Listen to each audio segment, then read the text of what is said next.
Ce soir, notre performance va être assurée par l'humoriste québécois Stéphane Rousseau. Stéphane Rousseau qui est au Bataclan pour son one-man show du 30 novembre au 6 janvier. Un spectacle qu'il avait déjà donné en janvier de cette année dans la même salle au Bataclan. Stéphane Rousseau, bonsoir. Daniel, bonsoir. Alors vous réussissez une performance que presque seul Woody Allen a réussi. Vous faites payer votre psychanalyse par le public, en gros, c'est ça? Ben oui, exactement. J'en profite pour faire une psychanalyse sur scène. J'en ai jamais fait une dans la vie. Oui. Et puis, je m'aperçois que, en fait, même si c'est sous forme de spectacle, j'apprends à me connaître au travers de cette psychanalyse. Alors, parce que la forme, c'est ça, il y a des écrans avec des ombres chinoises. Alors, est-ce que cette mise en scène vous paraissait nécessaire pour le propos ou bien est-ce que c'était, une coquetterie? Une coquetterie, mais j'aime bien les coquetteries. Oui. Je suis comme ça. Alors, mais ça accompagne bien. Alors, c'est toujours, il faut trouver le niveau, il faut trouver l'équilibre. Puis, je pense qu'on a bien réussi. Et alors, il y a quelque chose d'étonnant dans votre parcours, non pas d'étonnant, c'est que vous êtes une des vedettes des Invasions barbares de Denis Arcand. C'est un film qui, mais en même temps, résonne chez vous de façon un petit peu dramatique. C'est vrai que la fiction rencontrait la réalité. Moi, j'ai perdu mon père de la même maladie. Puis c'est une relation père-fils. Ceux qui ont vu les Invasions barbares s'en rappellent. Alors, je vivais le même truc en même temps. Alors, c'est complètement fou. Pourquoi? Je ne le saurais jamais. Mais le film m'a peut-être préparé au décès de mon père, en quelque part. Est-ce que c'est pas troublant parfois de retrouver comme ça, j'allais dire sur scène, dans son métier d'artiste, sa vie privée ou ce qui nous arrive dans la vie? Oui, mais je m'aperçois, j'entends souvent des témoignages d'acteurs ou de comédiens qui ont vécu des trucs similaires à ça. Ils se retrouvaient à jouer sur scène ou au cinéma des trucs qui ressemblaient étrangement à leur vie.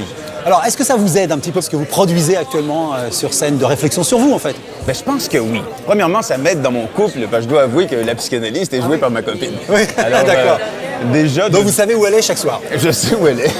Elle est derrière l'écran. Voilà. Alors, non, mais c'est agréable. C'est la première fois que je travaillais en couple. Oui. Puis, moi, je trouve que ça facilite la chose. Alors, je sais pas où vous en êtes dans votre vie privée, je voudrais pas interférer, mais il y a quand même un portrait de père qui est allergique au bébé, c'est quelque chose, ça. Est-ce que ça l'inquiète pas un peu? Oui, peut-être un peu. C'est un monologue que j'adore jouer. Paternité, c'est ça? C'est le titre de cette extrait? La paternité. La paternité, donc, alors qu'en est-il quand, on aime les bébés, mais on y est allergique? C'est pas évident. Voilà, on vous écoute, donc. Stéphane Rousseau, un extrait de son one-man show au Bataclan, La paternité. Voilà, s'il vous plaît. Voilà. S'il vous plaît! Voilà. Je dois vous avouer un truc, j'ai enfin connu les joies de la paternité. C'est écœurant.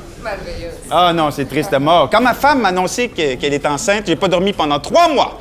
Pendant 3 mois, j'ai pas fermé l'œil une seconde.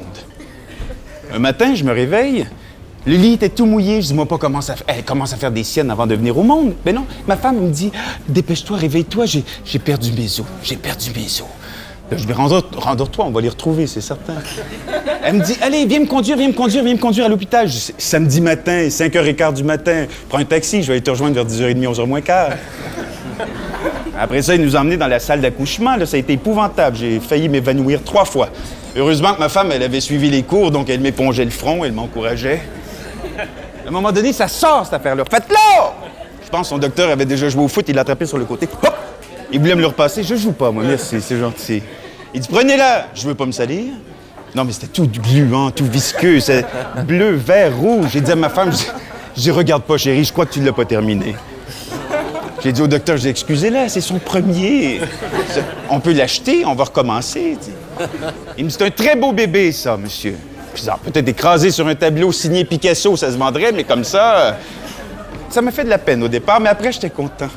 Parce que je la regardais dans la pouponnière, puis franchement, elle était plus belle que les autres. Non, c'est vrai, je regardais les autres pauvres parents avec leurs petits croumeaux, des petites chenilles à poil, là. J'ai dit à ma femme, elle est tellement belle, je crois qu'on va leur laisser, ça va leur faire de la pub. Bon, elle n'a pas voulu, évidemment, alors les problèmes ont commencé là. On n'était pas encore sortis de l'hôpital. Il y a le médecin qui vient nous voir, il dit, ce serait bien pour les premiers mois que vous donniez les boire de nuit. De qui vous parlez, là, vous? Il dit, à vous? Je dis, moi? Pourquoi je ferais ça? Il dit, votre femme est très fatiguée. J'ai dit, qu'est-ce qu'elle a fait? Il dit, c'est très difficile d'accoucher. J'ai dit, parlez-moi sans pas, je suis à moitié mort. Ça fait 3 jours qu'elle est couchée, j'ai tout passé ça debout, moi. Bon, là, il m'a expliqué que physiquement, les femmes sont moins fortes et qu'au moindre petit truc, sont sur le dos pour des semaines. Alors, j'ai dit, j'ai dit, c'est parfait. À quelle heure vous voulez que je donne ça? Il dit, minuit et 4 heures. Je dis, c'est pas un problème, ça. Je me couche à minuit d'habitude, je me coucherai à minuit et quart. Je me lèverai à 4 heures, je me recoucherai à 4 heures et quart. Je dormirai une demi-heure de plus le matin, c'est tout. C'est là que tu t'aperçois comment c'est idiot, un bébé. On est arrivé à la maison, il se rappelait plus du tout les heures que le docteur avait dit. Merci!